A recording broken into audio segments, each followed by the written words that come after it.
Hello, friends. Welcome, and thank you so much for joining us. It's our pleasure to have you here. How are we doing today? Good, Lou. How are you? Very good, very good. Excited. The first episode of this chapter just really set me off. I'm anxious to get going. I'm glad. Yeah, this is, as we said last time. I hope those of you didn't hear the last episode, please go back because it sets the stage. You may find it hard to understand unless you go back to verse 1. So today we're going to be talking about verse 2, and it starts by saying its branches. Remember, we were talking about an upside down tree where Brahman is the root, the main root. The Vasanas are the secondary and tertiary roots. And then comes the tree trunk and the branches and the buds, the leaves. All of these we explained last time. So this verse says, verse 2, its branches spread below and above, nourished by the gunas. So the sap of the tree is the gunas, the qualities of a person, with buds as sense objects. The roots stretch below as actions binding men in the world.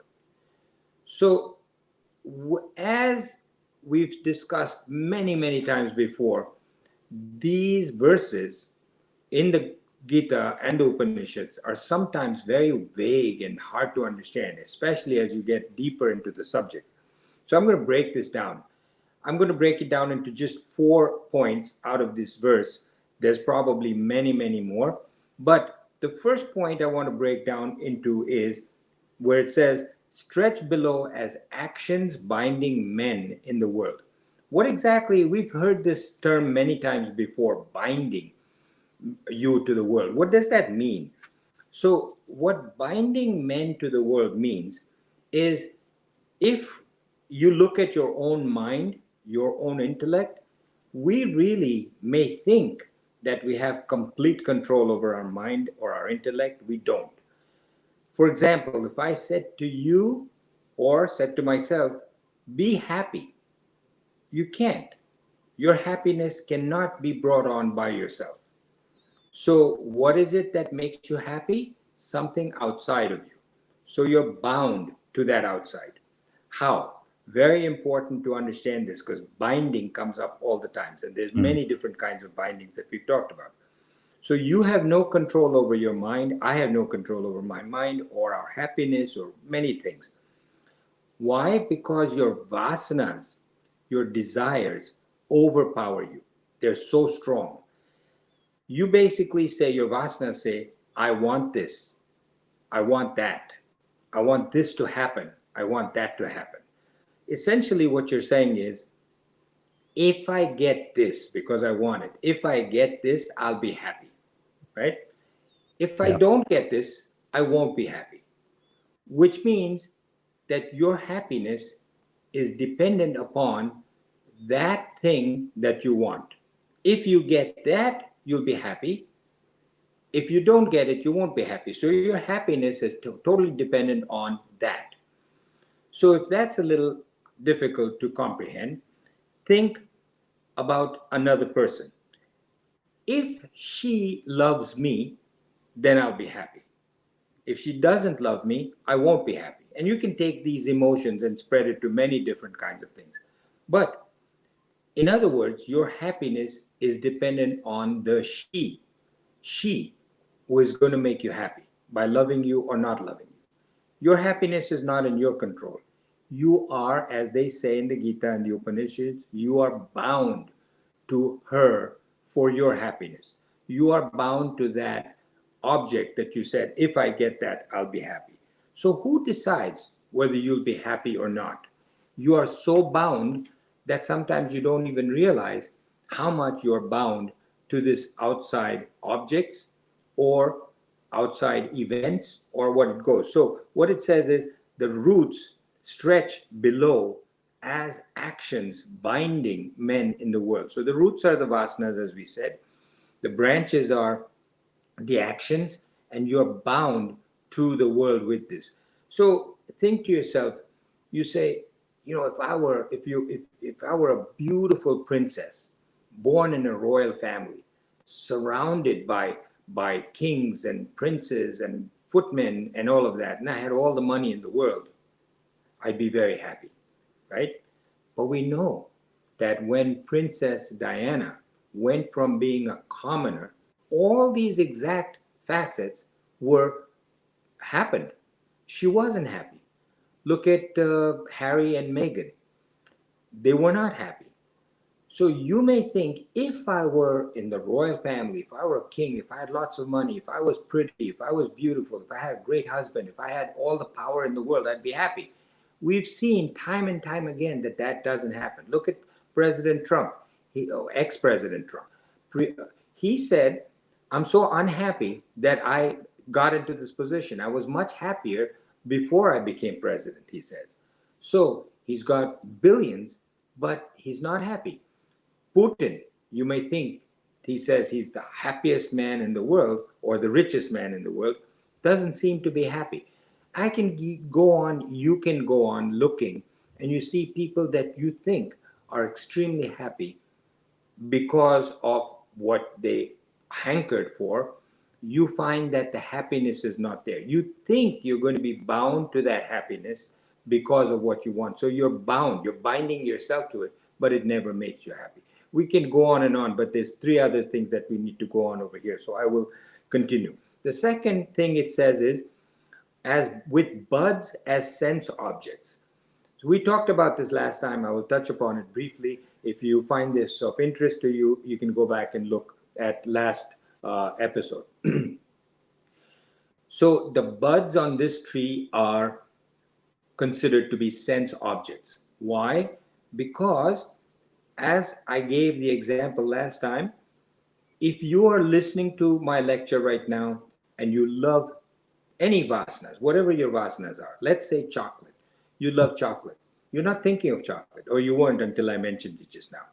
And let's say you weren't thinking of chocolate, but I came and put one of your most favorite chocolates in front of you.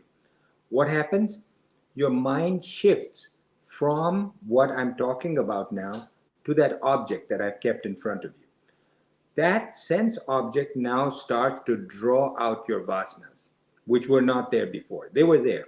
So your vasanas come from previous karmas, previous gunas, previous attitudes, from this life as well as from prior lives. So let's say you've never had chocolate before.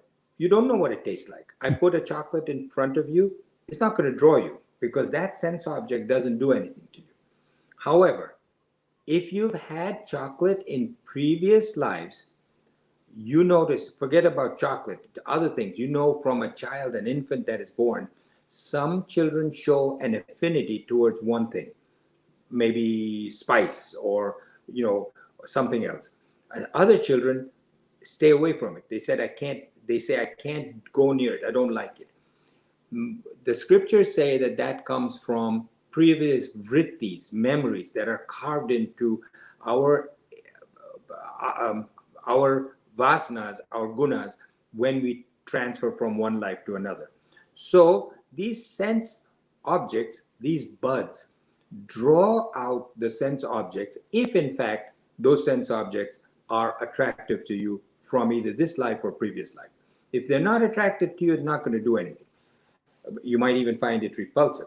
The example I gave very quickly last time was that during COVID time, you have to go to restaurants to pick up food, and you don't sit in the restaurant, you pick it up and bring it home. My wife felt like eating Chinese food, and she said to me, let's go get some Chinese food. So we ordered it, and she ordered some things that I like. And I said, why did you order that? I'm not hungry. I don't feel like eating. She says, once you put it in the car and you smell it, you're going to feel like eating it. I said, no, I'm not. I'm full. And as she correctly pointed out, as soon as I put that Chinese food in my car and I could smell, I said, I could start to feel my appetite. Brought it home, put it on the table in a nice, attractive dish. The smell of the food, the sight of the food, the memory, the vritti, the chitta of this food that I've eaten before, and my salivary gland started secreting and said, okay, I want some. I eat it, and I enjoyed it. So what happened there? The sense objects were like buds. The sense objects that were put on the table were like the buds that fructified and made flower first and then a fruit out of that, and forced me to go into eating something that I really had no appetite for before. So that's the buds as sense objects. The next comment that he makes in this verse is that the branches, which are representative of action, man's actions, spread out above and below, are nourished by the gunas. So, gunas, as we said in previous episodes, are sattvic guna, rajasic guna, and tamasic guna. Depending on what all of us have all three gunas within us. But which one is more prominent? Those gunas cause your actions to be a certain way. We've talked about this, so I won't belabor the point. But depending on what your main gunas are, that's how your actions are going to be. They're going to go either up, like the branches, or they're going to go down, like the branches. That's what this verse says. So your gunas could be tamasic. If you're tamasic, your branches, your actions are all very self-centered. All of them go downwards. If you're sattvic, your actions are going to be towards a higher cause, and your branches are going to go upward. So those gunas are like the sap, the what is called like lymph or xylem and phloem. I forget the terms in botany. The fluid that goes through the roots and through the branches and through the into the various parts of the tree, nourishing it. That's what gunas do to your actions. So that gunas nourish the activities. And the last point was that the branches or activities spread both below and above.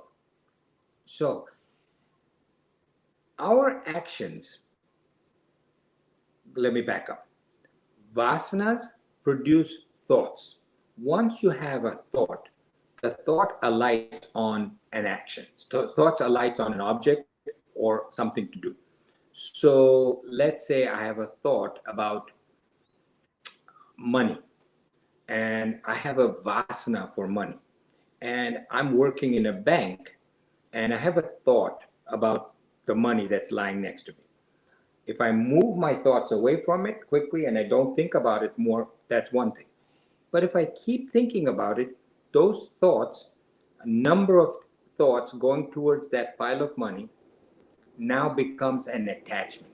Remember, one thought is one thing. When you have multiple thoughts going towards one particular potential action or an object, it becomes an attachment.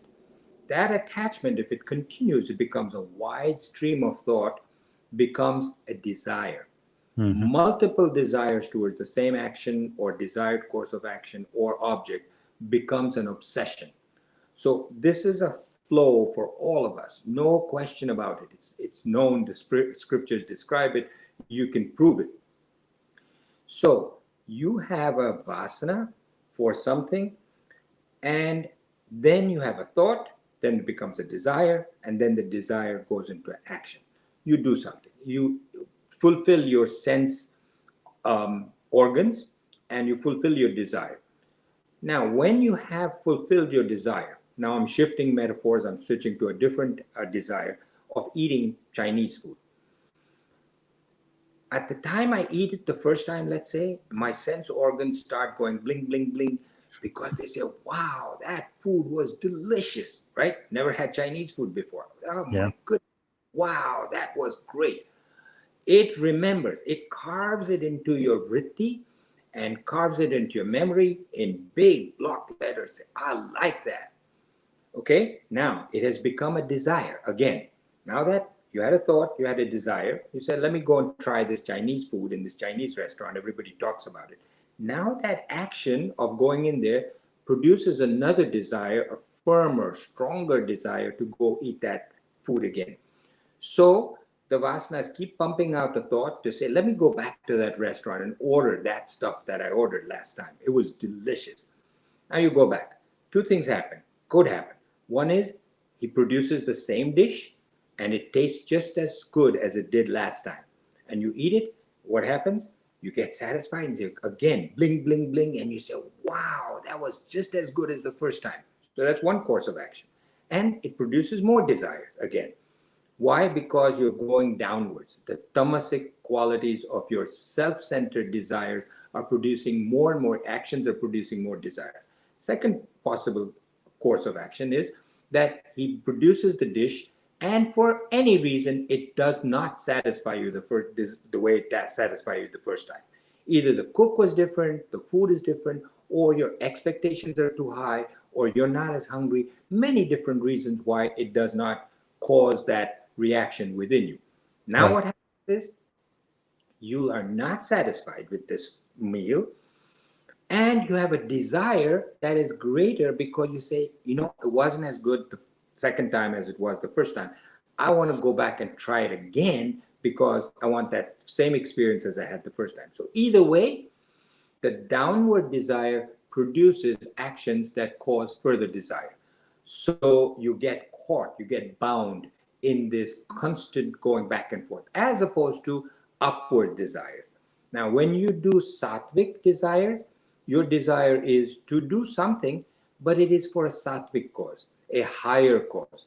When you do something with a sattvic desire, you're doing it with nothing selfish in your mind. When you're doing something sattvic, you're doing it for a higher cause with nothing selfish in mind. You're doing it to say that I want this to be done for these reasons. I do it because I ought to do it. I do it because it is the right thing to do. And you, with practice, block out as much as you can of any desire to say, I want to get something out of it. Whether I get money or I get power or I get fame or I get fortune, you say, I don't want it. I don't want it. You keep lessening your desire for that so that the action, the rajasic action, does not have that negative feedback of producing more desires. I hope that's clear. So that was that. So its branches spread above and below, nourished by the gunas, with buds as sense objects. The roots stretch below as actions binding men in the world. So I hope that's clear. That is verse 2. And as I've said in the last verse also, as we get from 12 to 13, 13 to 14, chapter 14 to chapter 15, it's getting more dense, Hmm. harder to grasp. Of these 15, chapter 15 is probably the hardest to grasp. It's very deep. And you notice I'm doing one verse per episode, where sometimes we would do 3, 4, 5 verses per episode. So this is somewhat hard to grasp. It is almost directly out of the Upanishads. And so I hope you'll bear with me. Go back, listen to it again, make notes, think about it, do manana, reflect on what you hear. So, friends, thank you very much for joining us. And Lou, any comments?